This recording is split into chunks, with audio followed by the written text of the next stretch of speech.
آپ یہ چاہتے ہیں کہ آپ بلاؤں سے بچ جائے، مصیبتوں سے بچ جائے، آپ کا مال ہلاک نہ ہو، اور آپ جو ہے قیامت میں وہ سختی سے بچ جائے، دنیا میں آپ پہ فراخی ہو، لوگوں پہ فراخی ہو، تو اس کے لیے کچھ اعمال لگے۔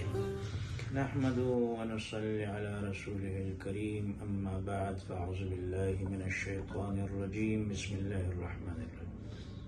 والذين يكنزون الذهب والفضة ولا ينفقونها في سبيل الله فبشرهم بعذاب۔ نافلہ کے بارے میں نے بیان کر دیا، اس کو سن لیجئے۔ اس کے بعد فرمایا اگر کسی پہ زکوٰۃ فرض ہو گیا ہے، وہ ادا نہیں کرتا ہے، فرمایا یوم یحمى علیہا، فرمایا کہ یوم یکنزون الذهب والفضة ولا ينفقونها فبشرهم بعذاب یوم یحمى علیہا، فرمایا اس دن، قیامت کی دن، یہی جو مال ہوگا اسی کے ذریعے سے اس کو داغ دیا جائے گا۔ اور دوسری روایت میں آتا ہے کہ گنجا سانپ بن جاتا ہے۔ اگر آپ یہ چاہتے ہیں کہ آپ کا مال آپ کو نہ ڈسے بلکہ آپ کا معاون بنے، تو اللہ نے جو چیز فرض کر دی ہے، 82 بار قرآن میں کہہ دیا وآتوا الزکاۃ وآتوا الزکاۃ، فرمائے یہ زکوٰۃ، اللہ کے رسول صلی اللہ علیہ وسلم کو فرمایا خذ من اموالہم صدقۃ تطہرہم وتزکیہم بہا وصلی علیہم، ان سے زکوٰۃ لیا کرو اور ان کو دعا دیا کرو، وتزکیہم، یہ پاک ہو جائیں گے۔ اگر آپ پاک ہونا چاہتے تو زکوٰۃ ادا کرے۔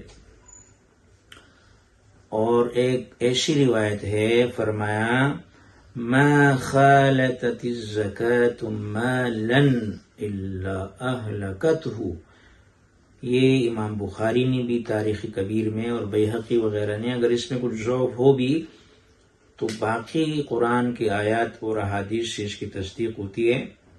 فرمایا زکوٰۃ کا مال جس مال میں مل جاتا ہے، فرمایا اس مال کو ہلاک کر دیتا ہے۔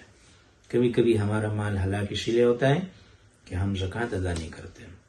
اور فرمایا ابن ماجہ کی روایت ہے 4019، فرمایا جب لوگ زکوٰۃ ادا نہیں کرتے تو بارش رک دی جاتی ہے۔ کیا مطلب؟ بارش رکنے کا مطلب یہ ہے کہ فصل نہیں، جب فصل نہیں تو رزق نہیں، رزق ختم ہو جائے گا۔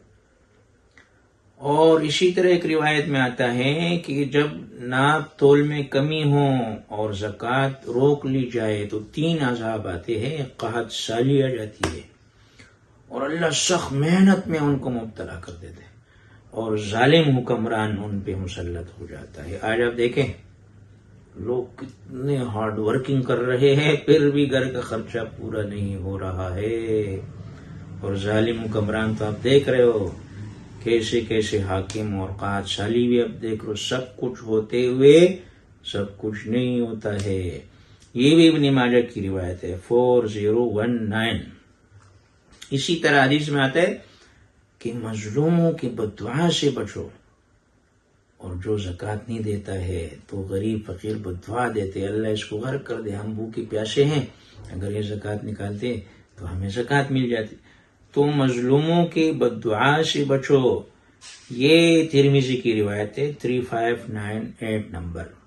اور اسی طرح ایک روایت میں آتا ہے البخیل بعید من اللہ بعید من الجنہ، بخیل آدمی وہ اللہ سے بھی دور ہے اور جنت سے بھی دور ہے، قریب من النار، وہ آگ کے قریب ہے۔ یہ 1961 ترمذی کی روایت ہے۔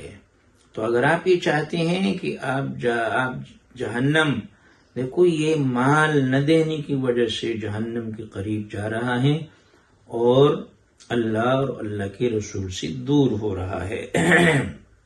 دیکھیے اگر کوئی پیسہ جمع کرتا ہے اور دیتا نہیں ہے تو بینک بیلنس کا چوکیدار بن جاتا ہے۔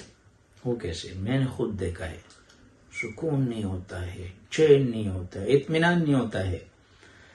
اور جو زکوٰۃ نہیں دیتا ہے، واقعی میں نے اپنے آنکھوں سے دیکھا ہے، مالدار ہونے کے باوجود ایسی بیماریوں میں مبتلا ہے، کھا نہیں سکتے۔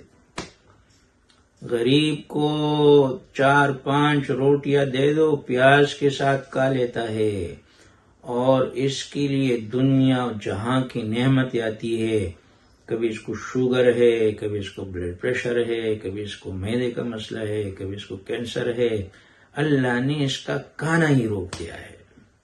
دوستو اس سے بڑا عذاب ہے، لیکن ضروری نہیں ہے کہ جن کو یہ بیماری ہے وہ زکوٰۃ نہیں دے رہے، ایسا بھی ہے۔